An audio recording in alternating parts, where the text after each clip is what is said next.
Ibrahim alaihissalam dakwah la ilaha illallah, tiada Tuhan selain Allah, jangan sembah kecuali Allah, la ilaha illallah, Ibrahim Rasulullah.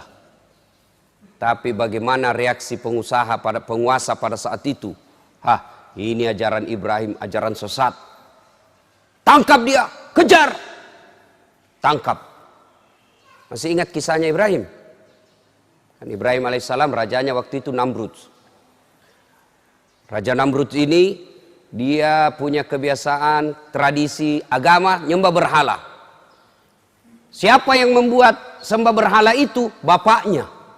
Coba, Ibrahim alaihissalam nabi, la ilaha illallah, tiada Tuhan selain Allah, justru bapaknya bikin patung berhala. Ketika Ibrahim mau lawan bapaknya, agak tahu sih yang mbokku ya. Orang la ilaha illallah, nah dia pergi bikin patung berhala. Akhirnya apa? Ibrahim mau lawan bapaknya. Ketika Ibrahim mau lawan bapaknya, ditegur sama Allah. Ibrahim sadar kok, bapakmu itu. Tapi dia nyembah berhala. Tapi itu ambokmu. Ajak muewai. Tapi dia nyembah berhala. Allah berfirman, lebih baik kau yang mengalah. Kau yang keluar dari desamu. Jangan kau lawan bapakmu. Dengar baik-baik ini anak muda. Anak muda sekarang mentang-mentang belajar agama tinggi-tinggi, ada tradisi orang tuanya tidak anggap sesat, bapak ini kafir. Wah, bapaknya bilangi kafir. Ada itu, ada anak-anak saya, sepupu saya di Tarakan, belajar agama, baru 2-3 bulan belajar agama, itu pun belajar agama melalui YouTube. La ilaha illallah. Mak download, tak 1 menit 2 menit. Begitu masih jalan itu ceramah, habis kuotanya, habis itu ceramah. Nah, pahami setengah-setengah. Langsung nak bilang, bapak ini bid'ah. Kenapa aku bilang kau bid'ah, sesat? Tak sia. Tidak ada pada zaman Nabi tak sia. Nah, ini langsung bapaknya marah. Bertengkar. Saya bilang, di mana kau belajar agama dong? Mana kau belajar agama, bapakmu kau kafirkan hanya gara-gara dengar ceramah. Apa jeleknya tak sia? Kalau tidak mau kau balik bilang tak sia, bilang kau ceramah kematian. Apa larangannya ceramah kematian? Apa isinya? Baca ayat suci Al-Quran. Mana ayat yang melarang orang baca ayat suci Al-Quran? Apa isinya? Orang yang didatangi berduka kita hibur. Apa larangannya? Ayo. Apalagi isinya tak sia? Ceramah agama. Ada orang dilarang ceramah. Apalagi isinya? Kita datang bersilaturahmi. Masa kita dilarang bersilaturahmi? Apalagi isinya, orang dikasih makan. Dosakah orang dikasih makan? Kalau ada orang bilang, dilarang merepotkan, bikin susah orang berduka. Cocok, setuju. Jangan menyusahkan orang berduka. Setuju. Mana disebut menyusahkan orang berduka? Bapak dikasih teh gelas, bapak minta teh botol. Itu bikin susah orang itu. Dikasih air gelas, nah bilang kopi mix kasih kak. Itu bikin repot itu. Tapi ini orang sudah mampu ji. Lagi pula itu di Makassar saya lihat bukan lagi tuan rumah yang sediakan kue, tapi orang-orang tamu, ada yang bawa roti gulung, ada yang bawa teh, ada yang bawa kue tradisional. Lalu apa salahnya? Kita bersedekah. Kalau judulnya tak sia, kau tidak mau bilang ceramah tak sia, sudah bilang saja pengajian atas berdukanya meninggalnya ini. Sudah.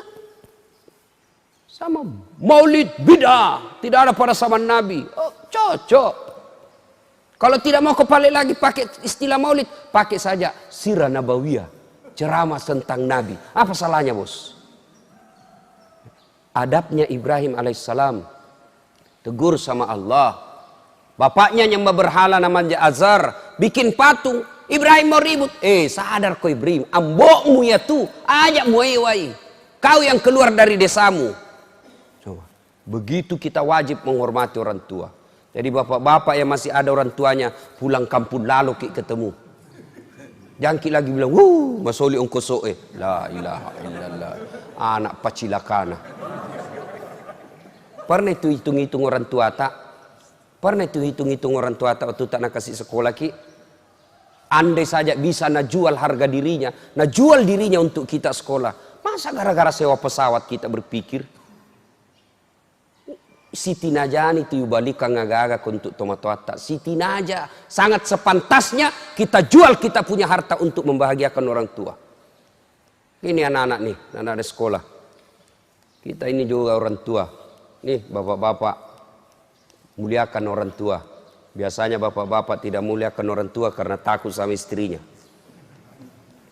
Saya bilang sama istriku, boleh kau marah sama saya, boleh kau maki-maki saya, boleh kau lempar kepalaku, yang penting tidak kena. Toh, satu yang tidak boleh, jangan lalu kau atur-atur ke soal orang tuaku. Jangan pernah saya dengar kau menyakiti perasaan orang tuaku. Begitu saya dengar kau sakiti perasaan orang tuaku, wabillahi taufiq wal hidayah. Toh, belum tentu kita jodoh sampai ajal, tapi yang namanya orang tua tidak ada istilah bekas. Belajar dari Ibrahim alaihissalam. Nah, lanjut kisah. Ibrahim alaihissalam akhirnya Raja Namrud pergi berburu. Ibrahim alaihissalam pergi berburu. Raja Namrud pergi berburu, Raja Ibrahim masuk di, ya kayak tong kira-kira kalau kita orang Islam, masjidnya. Rumah berhalanya Raja Namrud, dia hancurkan semua itu berhala-berhala. Ambil kampak, nawasai manang pak, nak cepuk kepalanya, nak hancurkan kakinya, nak patahkan lehernya. Satu nak tinggal. Itu berhalanya Namrud yang paling besar, berdiri dan kebetulan tangannya begini. Wah, itu Ibrahim kampaknya nah simpan di tangannya Raja Namrud, naikai. Itu kampak wase naikai di tangannya. Datang Raja Namrud berburu masuk rumah ibadahnya. Wih kaget, ni gamale yang tak kasih, ni gamane yang tak kasih Tuhan. Siapa yang hancurkan Tuhan kita? Siapa yang hancurkan kepalanya? Sebarkan intel. Oh ternyata informasi tahu Ibrahim yang lakukan. Ibrahim sidang, disidang. Lalu dinyatakan, Ibrahim, menurut penelitian dan pemeriksaan, kamu yang hancurkan Tuhan-Tuhan kami.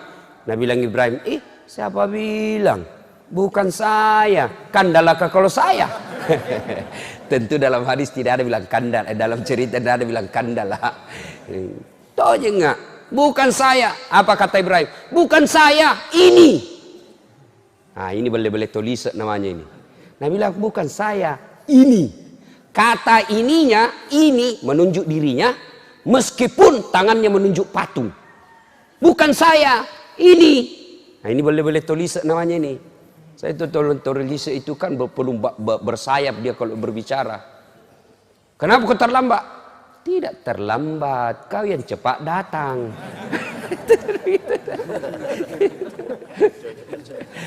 Ibrahim alaihissalam bilang bukan saya, ini. Wah sudah, tidak perlu. Dia bilang, siapa tahu dia. Kenapa aku bilang? Siapa tahu cemburu. Nah dia banyak Tuhannya, saingannya. Nah habis ini, tidak mau kalau banyak saingannya. Nah bukan semua. Lah bilang Raja Namrud, Ibrahim gila kok. Semua apa? Mana bisa ini goyang? Tidak bisa goyang. Tidak bisa ngapa-ngapain. Kenapa balik kau sembah? Yang gila saya atau kamu? Oh tambah marah. Ada ton cerita soal gila-gila ini, cerita warung kopi. Cerita warung kopi gini. Ada satu komplek orang kaya semua di dalam. Orang-orang sibuk. Ini Pak Doja tiba-tiba bikin geger satu komplek. Kenapa? Dia azan jam 9 pagi. Jam 9 pagi dia azan. Allahu Akbar, Allahu Akbar. Geger semua satu kampung. Jam berapa? Azan apa ini Pak Ustaz ini? Gila-gila ini Pak Ustaz ini. Duhur bukan, asar bukan, datang satu komplek dipimpin ketua RT-nya. Marah-marah itu ketua RT. Mau ini kasih berhenti. Tidak bisa kah sudah nak kunci semua ini Pak Doja ini? Tidak bisa masuk. Terpaksa asan sampai habis. Ini Pak Doja ketawa-ketawa asan. Dan lihat banyaknya datang ini. Keluar Nabi bilang ketua RT, gila-gila kau andai kau bukan ustaz, ku lapor kau di polisi, meresahkan masyarakat. Kenapa ya Pak? Nabi bilang, kau asar apa ini? Subuh bukan, duhur bukan, asar bukan. Kau asar apa? Oh, gila ini. Bilang begini Pak, saya asan subuh tidak datang Ki. Saya asan asar tidak datang Ki. Giliran saya asar jam 9, asan jam 9 baru Ki datang semua. Yang gila saya atau kamu? Ini cerita warung kopi ya. Jangan sampai kita praktek lagi di sini. Hai Bapak saudara-saudara sekalian, akhirnya Raja Namrud bikin keputusan hukum, Ibrahim harus dibunuh dan dibakar di lapangan untuk jadi pelajaran buat orang lain supaya dia tidak ulang. Dikumpullah api, menyala besar. Lalu Ibrahim alaihissalam diikat, dilempar masuk ke dalam bara api. Dilemparnya tidak pakai tapi dipateki, ketapel. Kan besar sekali tuh api, jadi siapa yang dekat kepanasan? Dipatek Pak, dikasih masuk. Tahu Kak patek tuh? Ketapel, tahu? Tuh patek. Waktu dulu SMP patek-patek. Dibikin dari apa itu? Pakai kayu begini, dikasih karet, baru kita kasih bengkok itu kasih bentuk paku, baru dipatek mangganya orang. Bah, jatuh, pas jatuh, nah kejar yang punya. Masa lalu, tapi sudah meminta maaf. Nah, ibu bapak, saudara-saudara sekalian, dibakarlah Ibrahim dalam api yang sangat besar. Ibu-ibu, bapak-bapak, kalau manusia dibakar dalam api, hidup atau mati? Hidup atau mati? Pasti mati menurut hukum biologi. Tapi kalau Allah yang berkehendak, Ibrahim dibakar dalam api yang sangat besar, tidak mati, malah keluar kedinginan. Al-Quran menjelaskan, Allah perintahkan, kuni api, dingin kau, selamatkan Ibrahim alaihi salam. Dia bilang Quran, dingin dan selamatkan Ibrahim. Andai saja tidak ada kata selamat, membekui Ibrahim. Dingin, selamatkan Ibrahim alaihissalam. Keluar Ibrahim, dibakar. Orang sudah bilang, cikdako, mati nako. Andre pak buatanmu. Apa yang terjadi? Ibrahim keluar dalam bara api, justru kedinginan dia keluar. Coba, tidak masuk di akal. Kalau Allah yang mau, pasti. Jangan coba-coba ini ayat Pak. Ada mahasiswa aku, nak bilang bohong-bohong ini Pak Ustaz. Kenapa aku bilang kak bohong? Nak bilang, ku coba itu ku kasih ku baca itu ayat, baru ku tes tanganku di atas kompor gas. Kenapa? Dia bilang, halus sih. Ku bilang bukan ayat yang salah, kau yang dongo. Itu ayat untuk Nabi Ibrahim. Jangan lalu kau coba-coba, hangus kau itu. Nah, tidak masuk akal. Kalau Allah yang berkehendak, pasti terjadi.